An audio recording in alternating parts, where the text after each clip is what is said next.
সুন্দরবনে ডে 2তে ওয়েদারটা তো দেখেছোই তোমরা কেমন মেঘলা ছিল।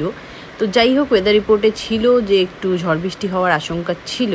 তো আমরা হোটেলে পৌঁছেই কিন্তু হাওয়া বাতাস শুরু হয়ে যায়। বৃষ্টি চলে আসে। দেখো আমগাছে কি অবস্থা, আজকে যদি লাইট না থাকে আর এসি না চলে আমাদের বাসা ঝড় হচ্ছে। ওয়েদার রিপোর্টে ছিল যে সুন্দরবনে একটা ঝড় হবে।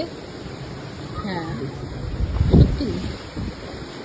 যাই হোক, আমাদের ঘুরে ফিরে নিয়ে আসলো। তারপরে এই যে মানে মেঘলা আকাশ। ভালো হয়েছিল যে হোটেল পৌঁছেই ঝড় বৃষ্টিটা স্টার্ট হয়েছিল। আমরা যদি নদীতে থাকতাম তাহলে খুব বিপজ্জনক একটা ব্যাপার হয়ে যেত।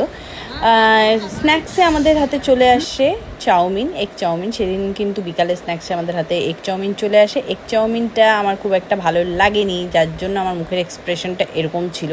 একটু রেস্ট করে উঠে এগুলো খেয়ে তারপর কিন্তু মারি অনেকক্ষণ আড্ডা বৃষ্টির মধ্যে সবাই মিলে। যাই হোক, দেখা হচ্ছে আমার নেক্সট ব্লগে।